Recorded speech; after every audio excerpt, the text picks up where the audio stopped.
लक्ष्मी नृसिंह मंदिर में ठाकुरंठारे यज्ञ सह जन्मोत्सव महासमारोह पालित हो जाइछि। ଏହି ଉତ୍ସବର ପ୍ରାରମ୍ଭରୁ କଳସ ଶୋଭାଯାତ୍ରା ଅନୁଷ୍ଠିତ ହେବା ସହ ଅଙ୍କୁରାରୋପଣ, ଗୋପୂଜା, ସୂର୍ଯ୍ୟପୂଜା, ଭୂମି ପୂଜା ଭଳି ନୀତିକାନ୍ତିମାନ ଅନୁଷ୍ଠିତ ହୋଇଥିଲା। ଗ୍ରାମ ମନ୍ଦିରର ସଭାପତି ଶ୍ରୀମନ୍ତ କୁମାର ଜେନା କର୍ତ୍ତା ହେବା ସହିତ ଠାକୁରଙ୍କ ଐତିହ୍ୟ ଉପରେ ଆଲୋକପାତ କରିଥିଲେ। ସନ୍ଧ୍ୟା ସମୟରେ ଯଜ୍ଞସ୍ଥଳରେ ପଣ୍ଡିତମାନଙ୍କ ଦ୍ୱାରା ମହାଆଳତୀ କରାଯିବା ସହିତ ପ୍ରସାଦ ସେବନ ଓ ଘୋଡ଼ା ନାଚ ଭଳି ସାଂସ୍କୃତିକ କାର୍ଯ୍ୟକ୍ରମ ଅନୁଷ୍ଠିତ ହୋଇଥିଲା। ଏହି ଯଜ୍ଞ ପ୍ରାୟ 3 ଦିନ ଧରି ଚାଲିଥିବା बेले ग्रामर हजार ऊर्ध्व श्रद्धालु प्रभु श्री श्री लक्ष्मी नृसिंह आशीष लाभ करथिले।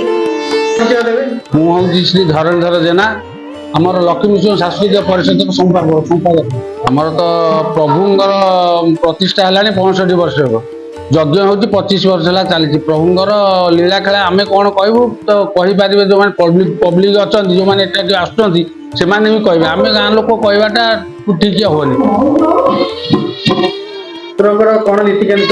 प्रभुंर सका बाल भोग 12टा बेले नीति भोग एवं पहड़ा खोलिला परे बाल भोग हुए पहड़ा पड़ा जाए।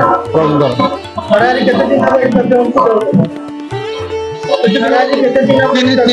3 दिन चली यज्ञ कार्य 1500 ରୁ 1000 भर श्रद्धालु 3 दिन भर योगदान करते। आज्ञा प्रसाद सेवन व्यवस्था थी शेष दिन प्रसाद सेवन मध्याह्न दिन प्रभु जन्मदिन था प्रसाद सेवन व्यवस्था भी कराइला। मो ना श्रीमंत कुमार जेना लक्ष्मी नृसिंह सांस्कृतिक परिषद सभापति।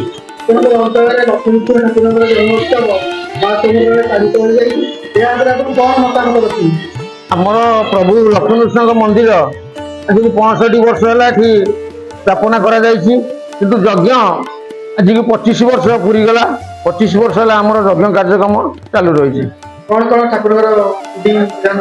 प्रथम तो आम 29 तारिख दिन अंकुरारोपण होता 30 तारिख दिन ठाकुर जन्मवार्षिक उत्सव सका कलश यात्रा है सूर्य पूजा है गो पूजा है मंडलादि पूजा है पंडितों द्वारा यज्ञ अग्निस्थापन करागला यज्ञ कार्यक्रम आरंभ है। सांस्कृतिक कार्यक्रम आम प्रथम दिन संकीर्तन होता तापर भजन कार्यक्रम भी होता आज घोड़ा आज पूर्णाहुति थी आज घोड़ा नाच कार्यक्रम भी हो